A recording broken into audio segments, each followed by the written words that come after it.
जय माता दी।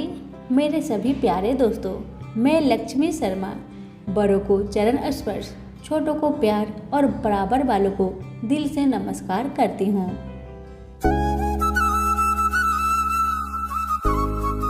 प्रेम से बोले गणेश भगवान की जय।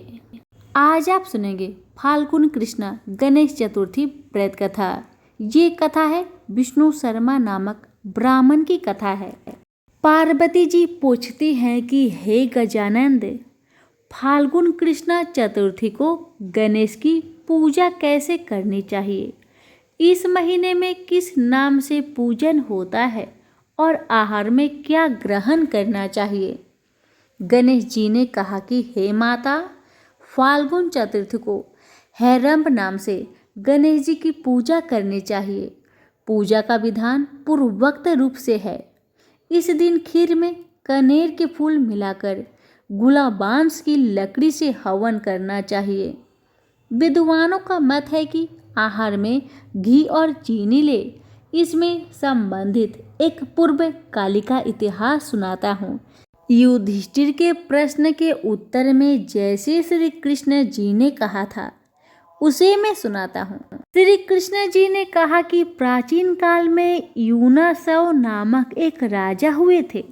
वे धर्मात्मा, उदार, दाता, देवताओं एवं ब्राह्मणों का पूजक था। उस राजा के राज्य में विष्णु शर्मा नामक एक तपस्वी ब्राह्मण रहते थे। वे वेद वेता एवं धर्मशास्त्रज्ञ थे। उनके 7 पुत्र हुए जो सभी धन धान्य से समृद्ध थे, परंतु पारस्परिक कलह के कारण सब अलग अलग होकर रहने लगे।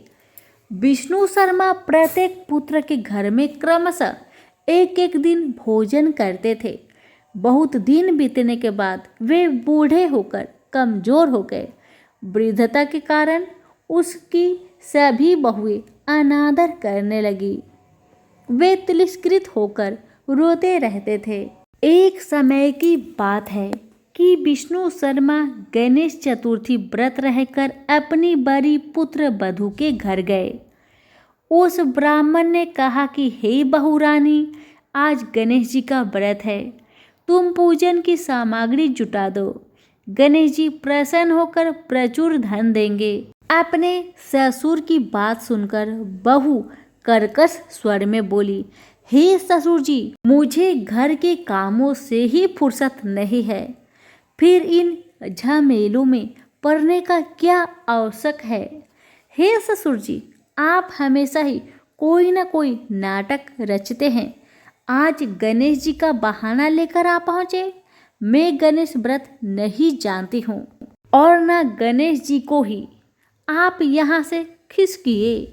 इस प्रकार बहू की जिक्री सुनकर वह चहों बहुओं के घर बारी बारी से गए, परंतु सभी ने वैसे ही बात कही। सभी जगहों से अपमानित होकर वह कृषकाय ब्राह्मण बहुत ही दुखी हुआ। इसके बाद वह छोटी बहू के घर जाकर बैठ गया। छोटी बहू बहुत ही धनहीन थी। वह संकोच में पड़कर कहने लगा। ब्राह्मण ने कहा कि अरे बहू रानी, अब मैं कहाँ जाऊँ? 6 बहुओं ने फटकार दिया। तुम्हारे यहाँ तो व्रत सामग्री एकत्रित करने का कोई साधन नहीं दिख रहा है। मैं स्वयं बहुत वृद्ध हूँ। हे कल्याणी, मैं बार बार सोचता हूँ कि इस व्रत में सिद्धि मिलेगी और सभी कष्टों का अंत होगा। अपने ससुर की बात सुनकर छोटी बहू कहने लगी। बहू ने कहा कि हे ससुर जी, आप इतने दुखी क्यों हो रहे हैं? आप अपनी इच्छा के अनुसार व्रत कीजिए। मैं भी आपके साथ संकट नाशक व्रत को करूंगी।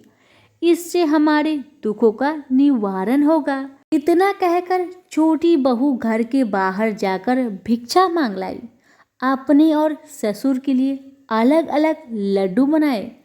चंदन, फूल, धूप, अक्षत, फल, दीप, नैवेद्य और तांबूल उसने सब अलग अलग करके ससुर के साथ पूजन किया। पूजन के बाद उसने ससुर को सम्मानपूर्वक भोजन कराया। भोजन के अभाव में स्वयं कुछ भी न खाकर निराहार रही। हे देवी, अर्धरात्रि के बाद उसके ससुर विष्णु शर्मा को कै दस्त होने लगे, जिससे उसके दोनों पैरों पर छींटे पड़ गए। उसने ससुर के पैर धुलाकर शरीर पोंछा। वह शोक करने लगी कि मुझे हतभागिनी के कारण आपकी ऐसी दशा क्यों हुई। हे ससुर जी, रात को अब मैं कहाँ जाऊँ? मुझे आप कोई उपाय बतलाए। रात भर विलाप करते रहने के कारण अनजाने में उसका जागरण भी हो गया। और फिर सुबह हुआ। छोटी बहू क्या देखती है कि उसके घर में हीरा मोती और मणियों का ढेर पड़ा है, जिससे घर प्रकाशित हो रहा था। अब उसके ससुर का दस्त भी बंद हो चुका था। आश्चर्य में पड़कर वह अपने ससुर से पूछने लगी, ये क्या बात है? यह संपत्ति किसकी है? अरे इतना मणि मूंगा आदि मेरे घर में कहाँ से आ गए? हे ससुर जी, क्या कोई हम लोगों को चोरी में फंसाने का उद्देश्य से तो घर में नहीं डाल गया है? पतोह की बात सुनकर ब्राह्मण कहने लगा कि कल्याणी, ये सब तुम्हारी श्रद्धा का फल है। तुम्हारी भक्ति से गणेश जी तुम पर प्रसन्न हो गए हैं। इस व्रत के प्रभाव से ही गणेश जी ने तुम्हें इतनी संपत्ति दी है। बहू कहने लगी कि हे दादाजी, आप धन्य हैं। आपकी कृपा से ही गणेश जी प्रसन्न हुए हैं। मेरी दरिद्रता दूर हुई, घर में अतुल्य संपत्ति आई और आपकी कृपा से ही धन्य हुई।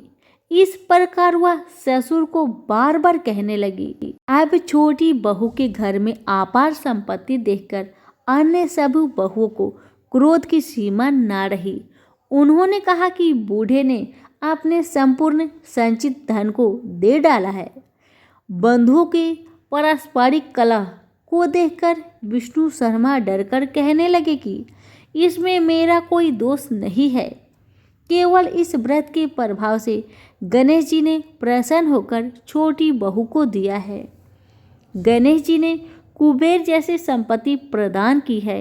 हे बहुओं, मैंने पहले तुम्हारे घर जाकर व्रत अनुष्ठान का अनुरोध किया था, परंतु तुम लोगों ने मुझे धिक्कार दिया।